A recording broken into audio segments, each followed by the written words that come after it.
Let the world grow quiet around you. Let your breath become the breath of someone who has arrived somewhere after a long journey. Slower, deeper, more deliberate.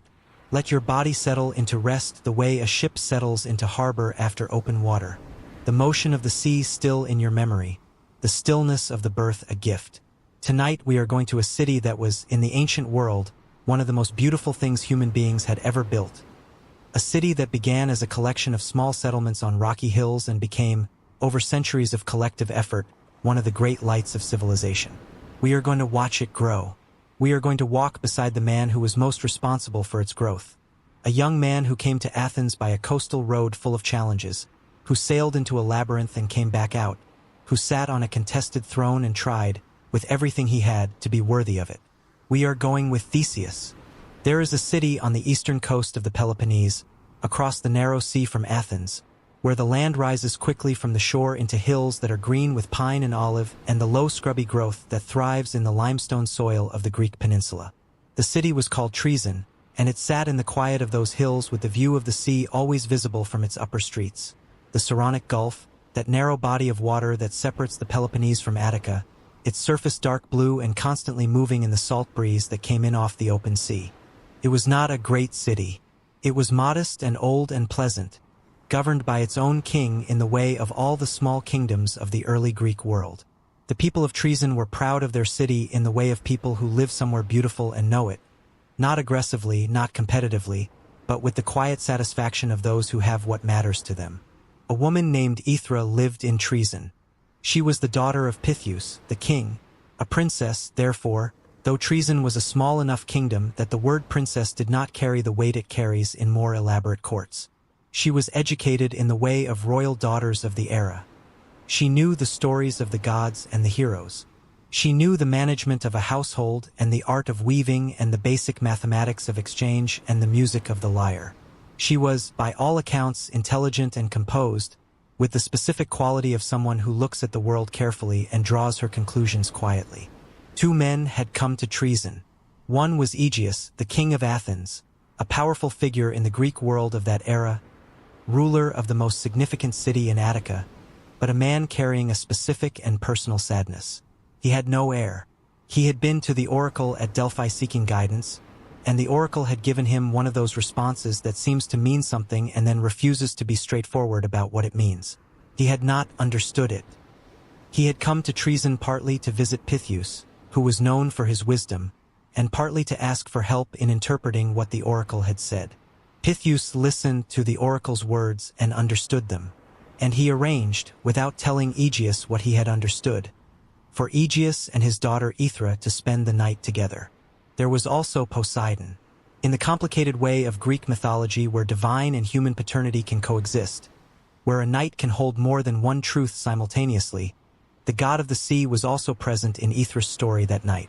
She went to a small island in the sea near Troezen at divine instruction, and Poseidon was there, and the mythology holds both fathers, Aegeus and Poseidon, as true.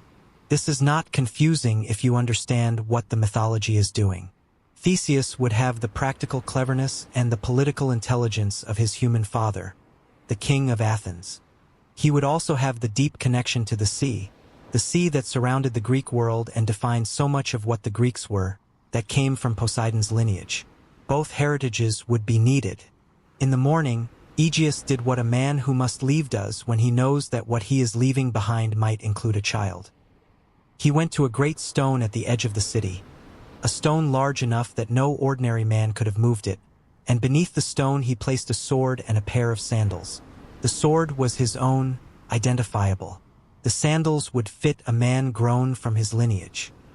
He told Aethra, "If a son is born, and if that son is strong enough to lift the stone and claim what is beneath it, send him to me in Athens. He will know the way." Then he left, and in Troezen, Aethra waited. And in the full Theseus grew up knowing the stone was there. His mother had not told him everything. She was wise enough to understand that a child who knows exactly what he is waiting for will either rush toward it before he is ready or shape himself in reaction to the expectation rather than in response to his own nature. So she told him the broad truth, that his father was a king, that he had a destiny, that the time would come when he would understand more fully, but she kept the details of the stone and its contents until the keeping no longer served him. She let him grow. He grew in Troezen with the children of the city, playing on the coastal hills, swimming in the cold sea at the city's edge, learning from his grandfather Pythius the arts of governing and thinking. Pythius was old and deeply wise in the way that age and experience make wisdom possible.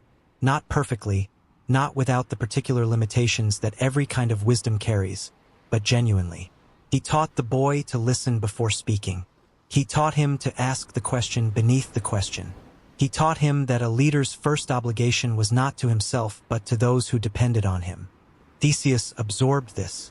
He was, by the accounts of the mythology, a boy who watched carefully and thought slowly and acted with a deliberateness that was unusual in children, that sometimes looked like hesitation but was in fact its opposite. The deliberateness of someone who understands that actions have consequences and tries to think through the consequences before acting. He was also strong. Not in the obvious, demonstrative way of someone who knows they are strong and wishes others to notice. More quietly than that, the strength showed itself in specific moments, in things moved that others could not move, in endurance that outlasted what others could sustain. The other children noticed. Pythius noticed. His mother noticed. He was growing toward the stone. The day came, he was 16, though some versions of the mythology vary the age, when Aethra took him to the place where the great stone sat. She told him everything. Told him about the night that Aegeus had come to Troezen, about the sword and the sandals, about the instruction. If you can lift the stone, go to Athens and find your father. Theseus stood before the stone. He placed his hands. He lifted. The stone moved. Slowly, with real effort. This was not a feat of magical power but of genuine and exceptional physical strength. The kind that is rare and that the stone had been placed there specifically to require.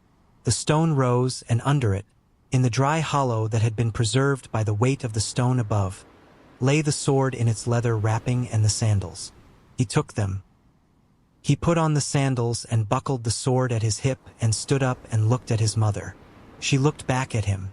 In her face was the entirety of what a parent feels in the moment when they understand that the child is genuinely ready to go. The pride and the grief and the love that has no better expression than letting go. She said, "Go to Athens. Find your father. Come back." He said he would. He did not cross the sea, though it would have been faster. He took the coastal road, the long road that hugged the Saronic Gulf, that wound through forests and over rocky headlands and past the small settlements of the coast. He chose it deliberately, in the way that the mythology frames all his choices as deliberate, because the road was known to be dangerous, and he understood something about his own nature, that he could not arrive in Athens as a prince who had been kept safe, who had crossed the easy way while others faced what the hard road held. He needed to go the hard way. He needed to meet what the road contained. The road south from Troezen passed through Epidaurus before reaching the coast. Epidaurus was famous throughout Greece as the great sanctuary of Asclepius, the healer, the place where the sick came to be cured, where the god of medicine received the dreams and the prayers of those who needed his attention. The sanctuary was there in its peace, its air scented with the particular herbs that grew in its gardens, rosemary and thyme, and the sweet smell of the offerings burned at the altar. But on the road approaching Epidaurus lived Periphetes. He was the son of Hephaestus, the divine smith, and he had inherited from his father a gift for heavy things. He carried a bronze club of extraordinary size and weight, and he used it to take from travelers whatever they carried and to ensure that they did not carry it onward. He was not subtle. He was not clever. He was simply large and violent and positioned at a point on the road that travelers had to pass. Theseus encountered him the way travelers encountered him, unavoidably, because the road left no way around. What happened was not a battle in any elaborate sense. Theseus was young and quick and possessed of his own considerable physical gifts. He took the club from Periphetes, turned the encounter, and departed from it with the bronze club in his own hand. He kept it. He carried it from that point forward, the heavy, ancient, beautifully made bronze club of the man who had first threatened him on the road. This detail is worth noticing. He did not discard the weapon of the defeated. He carried it with him, incorporated it into his equipment. The challenge became a tool. The difficulty became a resource. This was the first expression of a quality that would characterize his entire life. The road continued south and west along the coast.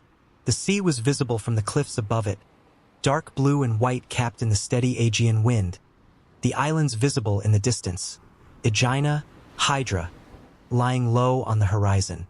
At the Isthmus of Corinth, where the Greek peninsula narrows to its thinnest point before broadening again into the land of Attica, the road passed through pine forests. The pines here were tall and well-grown, the specific Mediterranean pine whose long straight trunk and spreading upper canopy cast a particular shifting shade on the ground beneath. The light came through in patterns of green and gold that moved as the wind moved the upper branches. Theseus lived in these forests. He was called the Pine Bender, and the name explained him completely. He would catch travelers on the road, bend 2 pine trees down to the ground with his extraordinary strength, and use them in a way we will describe only obliquely in keeping with this night's atmosphere of reflection and peace. The pines of the isthmus had grown somewhat afraid of him, if trees can be afraid, in the way that places absorb the quality of what has happened in them.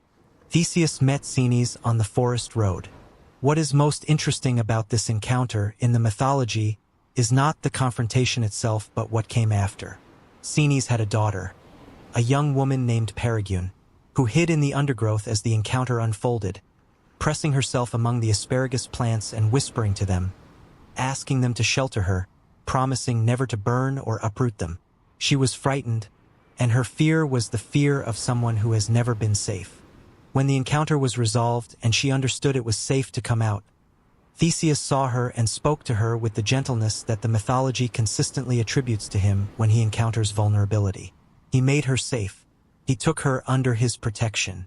She eventually had a son by him, and her family maintained the promise she had made to the asparagus plants for generations.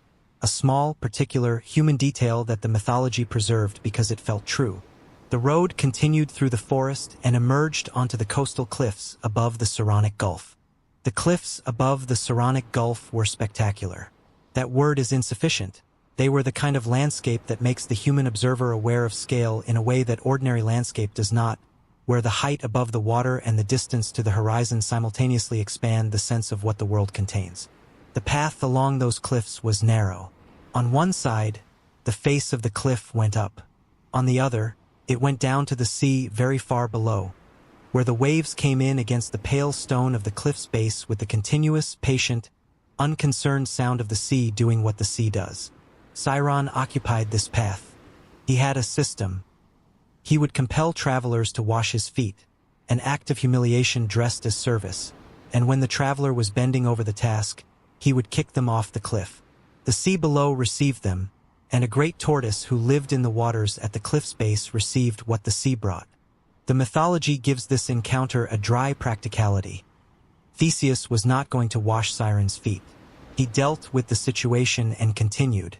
But there is something worth holding about Chiron's cliffs beyond the encounter itself, because after Theseus had passed and the path was clear, the cliffs remained. They are still there if you follow the modern road along that part of the Greek coast, the Skyronian rocks they are still called. The cliffs that remember the encounter, that carry the story in their name even now. The sea below was the same sea it had always been, moving against the pale stone, unconcerned. Before Athens, the last and in some ways the most philosophically striking of the roadside encounters. Procrustes, his name means the stretcher, kept a house by the road and offered hospitality to travelers. He had a bed. The bed was, he claimed, the perfect size for any guest. What he meant by this was specific and strange. If a traveler was too short for the bed, he would stretch them to fit. If they were too long, he would shorten them. The bed was always perfect because Procrustes made the traveler fit it, rather than finding a bed to fit the traveler. There is a concept that comes from this story, the Procrustean bed, that has been used in philosophy and in everyday speech to describe any system that forces the world to fit its categories rather than adjusting its categories to fit the world. Any ideology, any institution, any habit of mind that insists on conformity to a fixed standard regardless of the cost to the individual who doesn't fit. Theseus encountered Procrustes and understood, as he understood all the challenges of the road, what the specific nature of this danger was. He resolved it with the particular method that the mythology found appropriate, the same measure Procrustes had applied to others, and continued. The road opened out onto the plain of Attica. The last hills of the approach to Athens were ahead, the morning light coming from the east and catching the upper slopes, turning the limestone pale gold. In the distance, on the most prominent hill, the first shape of the Acropolis was visible, that flat-topped rocky prominence above the plain where the city had grown up around its most defensible point. He had made it through the road. He had arrived. He walked the last miles to Athens on a clear morning with the city growing ahead of him and the sea visible on the horizon behind. And he was young and strong and carrying the sword his father had left under a stone in Troezen, and the world was as full of possibility as it has ever been on a clear morning at the beginning of something important. Athens was not, at this point in its history, the city it would eventually become. It was significant, the dominant city of Attica, with a defensible position and a harbor that gave it access to the sea lanes of the Aegean, but it was not yet great. Greatness, in cities as in people, takes time and the right circumstances. Aegeus held his court on the Acropolis. The palace there was substantial if not extravagant, its columns of local limestone, its interior cool and dim after the brightness of the Athenian summer.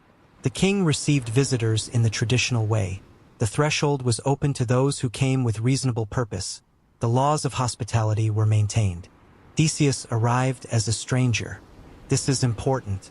He did not announce himself.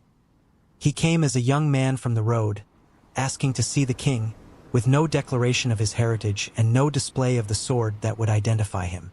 He was patient enough to present himself simply and wait for the moment that would come. But Medea was in Athens.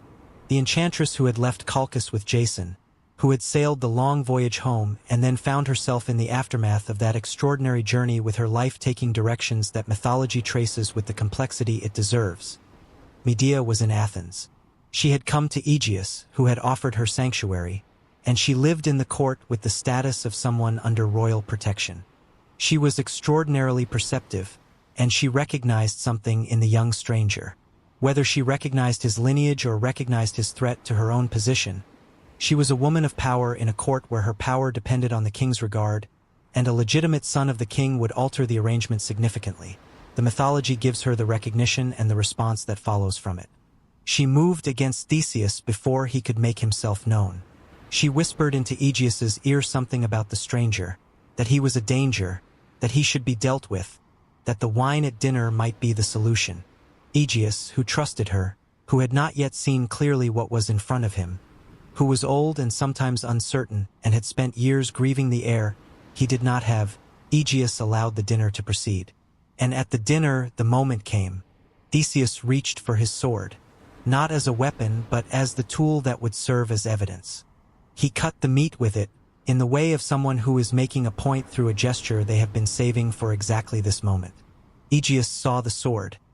He saw his sword, the sword he had placed under the stone in Troezen, the sword he had told Aethra to send with his son, the sword that could only have arrived here in the hand of the son he had not known. He stood. He knocked the poisoned cup from the table. He crossed the room to the young man and took him by the shoulders and looked at him with the eyes of a father who has been waiting for something for years and has just, without adequate warning, received it. The days that followed were a kind of accumulation, of recognition, of adjustment, of the slow reordering of a court around a new reality. Theseus was acknowledged as the Prince of Athens, Aegeus's son, the heir, the young man who would eventually take the throne and carry forward whatever the city was building. Medea departed. The mythology gives her a chariot drawn by dragons and lets her go. She had played her role in this story and would go on to others in other places. She was not without complexity or sympathy in the tradition that preserved her memory, and her departure from Athens was not triumphant. It was simply departure, the exit of someone who understood that the situation had changed in ways that did not serve her remaining. Theseus explored his new city.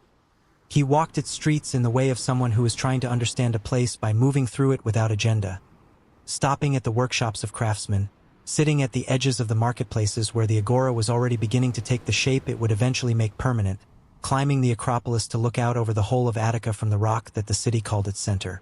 Athens was surrounded by the demes, the small communities and settlements of Attica that were governed separately, each with its own local identity and traditions and loyalties.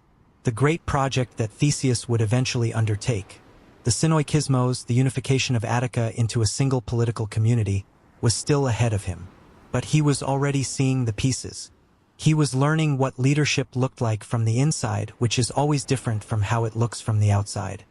He was watching Aegeus manage the court and the city and the constant negotiations with the other powers of the Greek world, and he was drawing conclusions that he would act on when the time came. And then the tribute ships arrived from Crete. Every 9 years, Athens sent tribute to Crete. The tribute was this: 7 young men and 7 young women, the finest of their generation, chosen by lot from the families of Athens. They boarded a ship with black sails and sailed south across the Aegean to Crete, and when they arrived, they entered the labyrinth and they did not come back. The mythology gives the origin of this tribute in the story of Androgeus, the son of Minos, king of Crete, who had died in Attica in circumstances that Minos attributed to Aegeus's negligence or malice. The tribute was the price of peace between Athens and Crete. The great power of the sea, whose navy could blockade Athens's harbor and strangle the city's commerce, had imposed this specific and terrible condition. Every 9 years, Athens paid. The families of Athens accepted the lot with the specific grief of people who live under a condition they cannot change. The grief that is different from ordinary grief because it has no resolution, no catharsis, no working through. It simply recurred. Every 9 years, 14 young lives taken. When Theseus understood what he was looking at, when the implications of the tribute became fully clear to him, he made the decision that defined him. He would go to Crete, not as a tribute, not as a victim, but as a resolution. He would go into the labyrinth and end what the labyrinth was doing. He told Aegeus. Aegeus tried to dissuade him. This is comprehensible. A father who has just found his son, who has just received the thing he had been waiting years for, is not eager to send that son into the most dangerous situation available. He argued. He presented alternatives. But Theseus was his father's son in the best sense. The stubbornness of a man who has decided was in him from the beginning, and the decision was made. He would go with the tribute ship. He would carry a second sail, a white sail, for hope, and if he succeeded, he would raise the white sail on the return. Aegeus would watch from the cliffs. The black sails meant the worst. The white sails meant Theseus was coming home. The ship departed from Athens's harbor with its black sails in the morning light, the 14 young people aboard, and Theseus at the prow looking south toward Crete and the thing that waited in its center. The sea between Athens and Crete is not small. The Aegean narrows as you move south, but the crossing from Attica to the northern shore of Crete covers a significant stretch of open water, the kind of crossing where, for a day or more, there is no land visible in any direction, only the sea and the sky above it and the particular loneliness and freedom that open water provides. Theseus stood at the prow of the tribute ship and let the sea do what the sea does. Speak to the passenger who is willing to listen. He felt it in his blood, this water, because Poseidon was in his heritage and the sea was his realm, and the deep familiarity of the ocean to the god's son was not something Theseus had ever fully understood but had always felt. The other young people on the ship were Athens's finest. 14 people who had been chosen from among their generation and who were carrying the full weight of what that choice meant. They were not broken by it. The mythology does not portray them as victims in the passive sense. They were frightened, yes, and the fear was appropriate. But they were also Athenian, which in the period meant something specific about the culture they had grown up in, a culture that was already beginning to develop the qualities that would eventually make it remarkable. Theseus spoke to them. He told them what he intended. Not a guarantee, he could not promise the outcome, but a direction and a commitment to pursue it completely. The ship's crossing took several days. At night, the stars were extraordinary over open water, the Milky Way visible in its full breadth, Orion rising in the east, the Pleiades just visible at the horizon. Theseus slept on deck when he slept at all, the salt air on his face and the ship's motion beneath him and the stars turning above. In the mythology, Poseidon appeared to him somewhere on that crossing, or Theseus dove into the sea and descended to the palace of the sea god, depending on which version you follow. The encounter with the Divine Father is one of the quieter and more significant moments in his story. A recognition, an acknowledgement, the sea claiming its own. He surfaced from the sea carrying a ring that Minos had thrown in. A test, in the story, that Theseus had passed. He arrived on Crete whole and ready. Crete in the mythology is the memory of the Minoan civilization, that extraordinary Bronze Age culture that had genuinely been the most advanced in the Aegean world for centuries before the Greek cities rose. The palace at Knossos, which archaeologists would eventually unearth in the early 20th century, was real. A vast, complex, multi-storied building of extraordinary sophistication, its walls covered in frescoes of dolphins and athletes and sacred processions, its drainage and water systems of a complexity that would not be matched elsewhere in Europe for 1,000 years. Minos was the king of this world. He was not a simple villain in the mythology. He was complex in the way of rulers who have both power and the specific fears that power generates. He was a lawgiver as well as a tyrant. After his death, the mythology placed him in the underworld as one of the 3 judges of the dead, which is the tradition's acknowledgement that he had understood justice, at least in principle. He had also been cursed by Poseidon, the white bull he had failed to sacrifice, the madness that had followed for his wife Pasiphae, the creature that had resulted from that madness. The Minotaur was the result of a divine punishment for a broken promise, and the labyrinth had been built to contain the result because the king of Crete could neither acknowledge the creature publicly nor allow it to roam free. Theseus entered the court of Minos at Knossos and was received in the way that Minos received the Athenian tribute, with the formal hospitality that concealed what waited at the end of the formalities. He was fed. He was sheltered. He was treated as a guest, temporarily, before the matter of the labyrinth was addressed. And at court he met Ariadne. She was Minos's daughter. She was not passive in any reading of the mythology that takes her seriously. She was intelligent and deliberate and possessed of the specific courage that takes a different form from physical bravery, the courage of making a choice that goes against everything your world has organized itself around. She saw Theseus at court and understood something about what he intended, and she understood something about herself. She wanted to help him. She went to Daedalus. Daedalus was the great craftsman of the Cretan court, the Athenian inventor and builder who had come to Crete and had, at Minos's command, designed and built the labyrinth. He was the only person alive, other than Minos himself, who fully understood the structure he had created. He knew it from the inside out, the placement of every turning, the logic of every dead end, the specific and intentional disorientation that the labyrinth produced in anyone who entered it. He gave Ariadne what she needed. It was simple. The solution to the labyrinth's problem was not a map. The labyrinth was designed to defeat maps, to be unreadable, to fold back on itself in ways that made the remembered path a lie. The solution was a thread. Tie one end at the entrance. Carry the spool. The thread will always know the way back. Ariadne took the thread to Theseus. She gave it to him at night in the quiet of the Cretan palace, in the way of exchanges that are made in the dark because the daylight doesn't allow them. She told him what to do. She told him that she would help him if he promised to take her with him when he left. He made the promise. He held the thread. Daedalus had built the labyrinth beneath the palace of Knossos. Let us consider what Daedalus had built before we enter it. He was the greatest craftsman of the ancient world, not merely skilled in the way of artisans who execute what they are told to make, but genuinely creative in the sense of thinking problems from first principles and arriving at solutions that had not existed before. He had made things that could move, that could fly, that could do things that only living beings had done before him. The labyrinth was his masterwork, not in the sense of the thing he was most proud of, but in the sense of the thing that showed most fully what he could do. It was a building designed to disorient. Its walls shifted the sense of direction. Its turnings were not random but followed a logic that was impervious to the ordinary navigation that humans use, the logic of right and left, the logic of counting turnings, the logic of remembering. All of those methods failed in the labyrinth because the labyrinth had been built to defeat them. It was also, in its way, beautiful. That is the thing about Daedalus's work. Even the dark things he made had a quality of craft that the mythology preserved as beautiful. The walls of the labyrinth were finished stone, smooth to the touch. The passages were high enough to walk upright. The air inside was cool and clean, the stone holding the temperature of the earth constant against the variations of the surface above.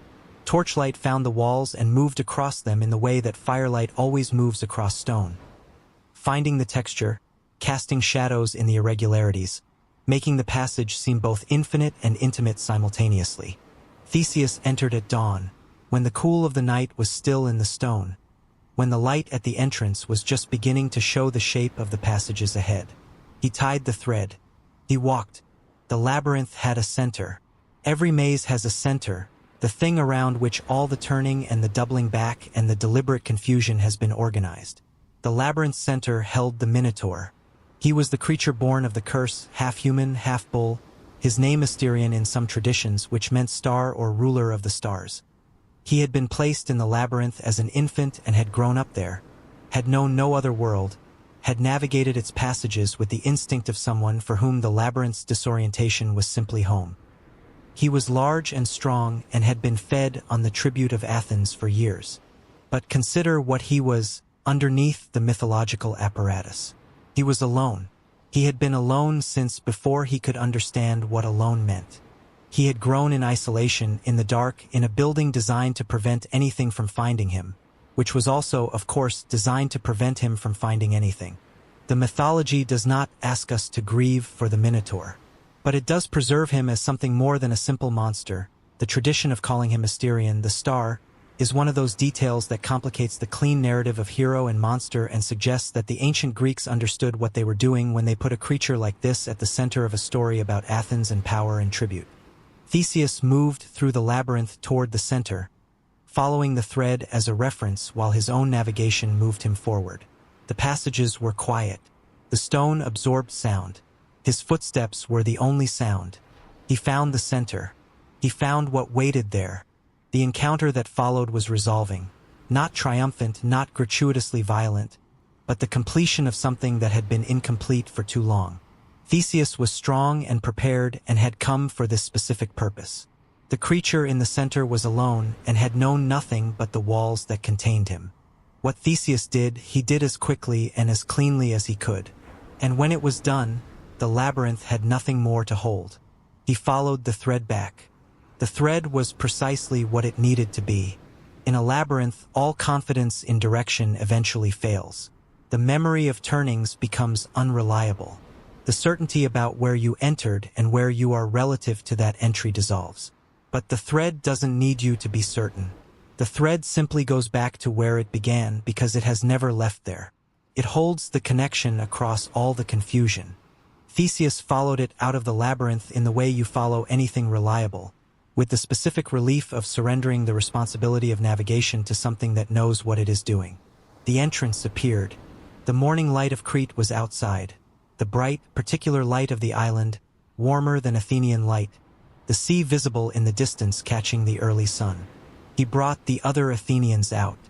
He had found them, some of them, in the outer passages of the labyrinth, and he brought them with him into the morning. Ariadne was waiting. She had held her end of the arrangement, and he held his. They went together to the harbor. The tribute ship was there, and they boarded it, and the sails were raised, and the ship left the harbor of Crete with the morning wind filling the sail. They sailed north. The sea received them in the way the sea receives ships that are moving in the right direction, with the specific generosity of favorable conditions, the wind from the south, the current moving north, the sun tracking its arc above them as they covered the distance between Crete and home. They stopped at Naxos. The mythology gives this stop various interpretations, and we will hold it gently. Ariadne remained on Naxos, where Dionysus found her and loved her, and she became in some ways more than she had been before, a figure associated with the divine in ways that her life before had not anticipated. Theseus sailed north without her. He carried whatever he felt about that departure in the silence of the voyage. And then the catastrophe. He forgot. He had promised his father to raise the white sails if he was coming home alive. The white sails were proof of life and success and the end of something terrible. And he forgot. The mythology does not explain the forgetting clearly, because the forgetting is the kind of thing that does not have a clean explanation. He was exhausted. He was grieving, perhaps, whatever he had left behind on Naxos. He was returning to Athens with the weight of what he had done and what it meant, and the sails were not in the foreground of his attention in the way they needed to be. The ship came around the southern cape of Attica and began its approach to the harbor. Aegeus was on the cliffs above. He had been watching. He had been watching every day since the tribute ship left, looking south, looking for the sails that would tell him his son was alive. He saw black sails. He made the conclusion that the black sails invited him to make. And an old man who has just been given his son back by the universe after years of absence, who has spent the weeks of the voyage watching every day and dreading, who sees now the worst answer to the question he has been asking, that man has only so much remaining in him. He fell. The cliffs above the harbor, which have since carried his name, the Aegean Sea, received him. Theseus came into the harbor of Athens and looked up at the cliffs and understood, in the terrible immediate way of someone who has realized their mistake at the worst possible moment, what had happened. He had won. He had done the thing that seemed impossible. He had ended the tribute, freed the 14, returned alive from the labyrinth. And in the moment of his return, through a failure of attention in one specific instant, he had lost his father. The mourning was real and deep. The mythology does not minimize it. Theseus mourned his father with the genuine grief of someone who had only recently found him, who had arrived at the relationship late and barely had time to inhabit it before it was gone. He buried Aegeus with the honors a king deserved. He built the funeral monument, he performed the rites, he observed the proper period of mourning. And then he became king of Athens. He was young for it.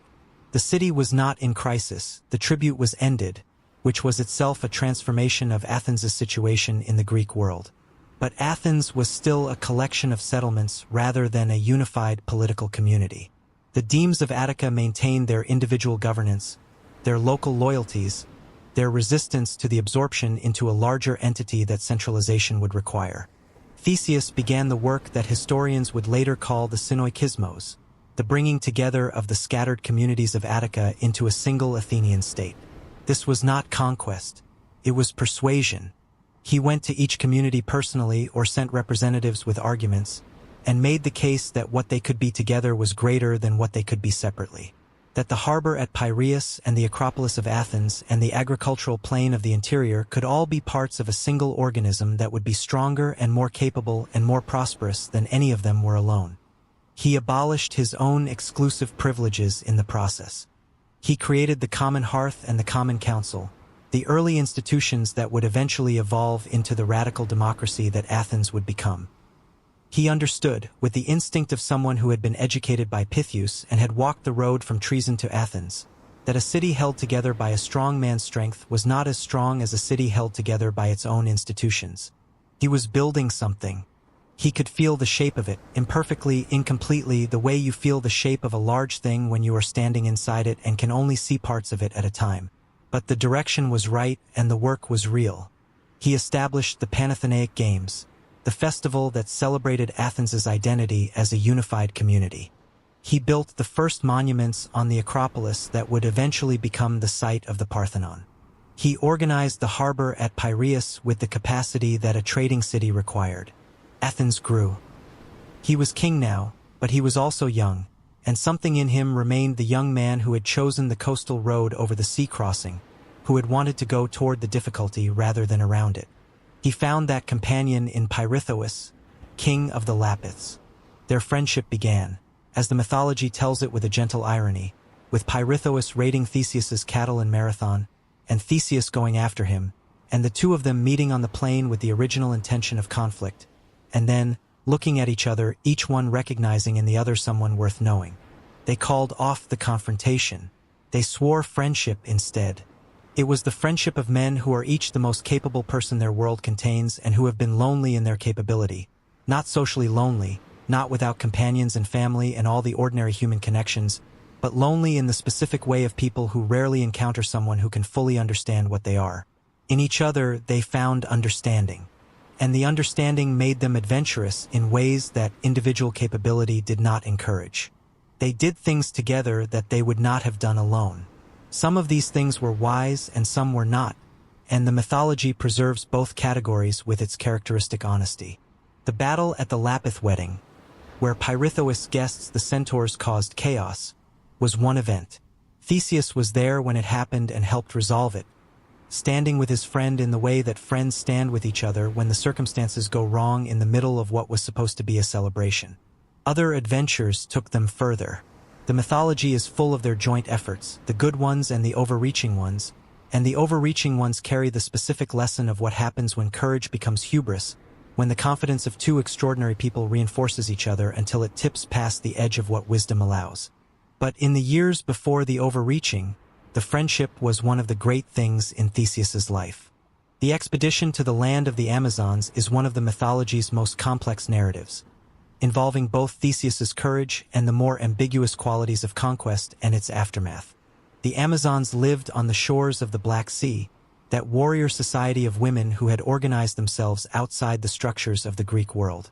Theseus sailed there, in the period of his early kingship, as part of a larger expedition. He brought back Antiope. The mythology varies on whether this was her choice or his imposition, and the tradition preserves the complexity by giving Antiope the qualities of someone who was not simply a victim. She lived with Theseus in Athens. She bore him a son, Hippolytus. The Amazons came for her.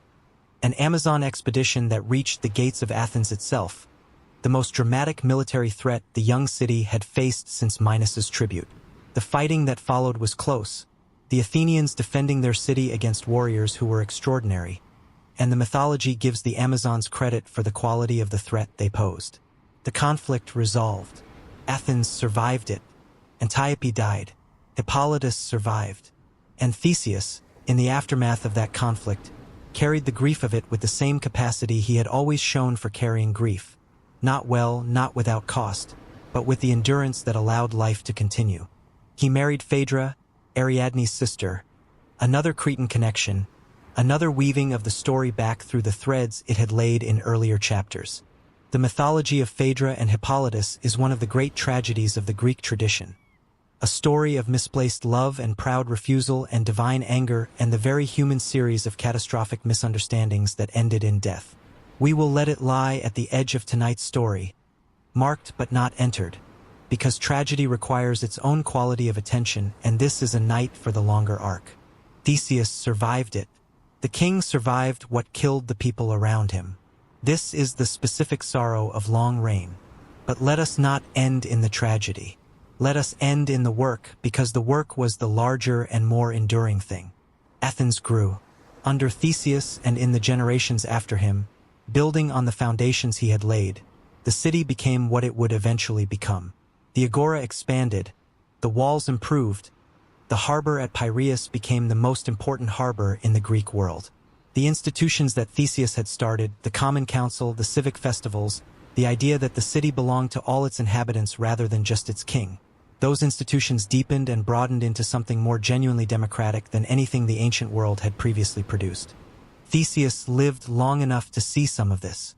He did not live long enough to see all of it.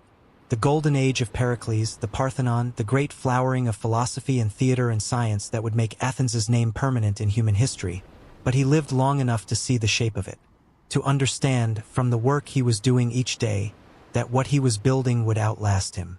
This is perhaps the most demanding form of leadership, to build what you will not live to see completed, and to build it carefully anyway.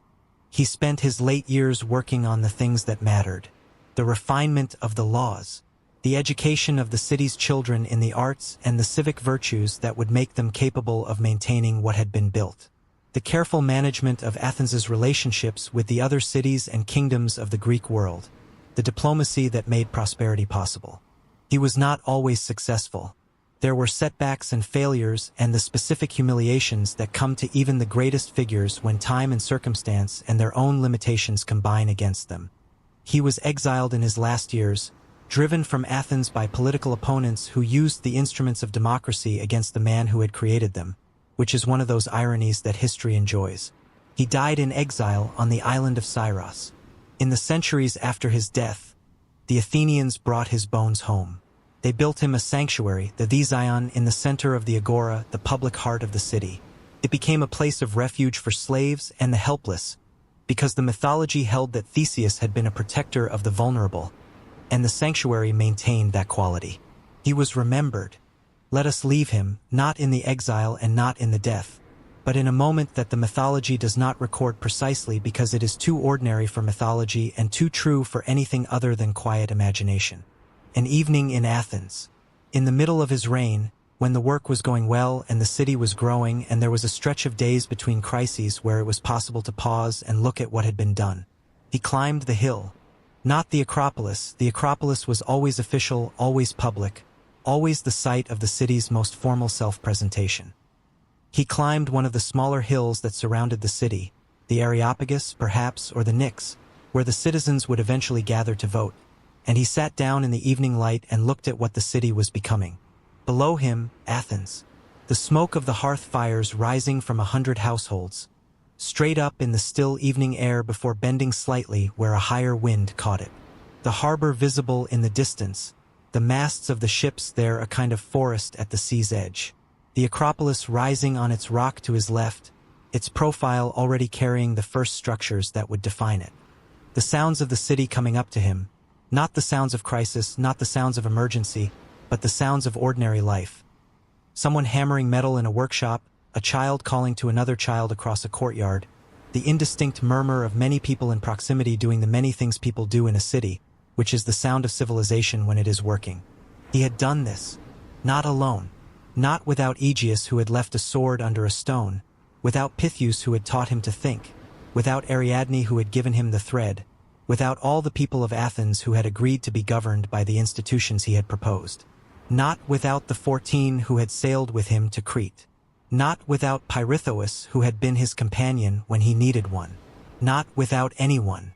But he had led it. He had been the thread, in a sense, the thread that tied the disparate elements of the city's possible future to each other, that held the path back from the labyrinth even when the labyrinth was most disorienting. He looked at the city and felt what leaders feel in their best moments. Not pride exactly, not satisfaction exactly, but something that contains both and is more than both. The sense of a life aligned with its purpose. The sense of having been, however imperfectly, the person the situation needed. The stars came out over Athens.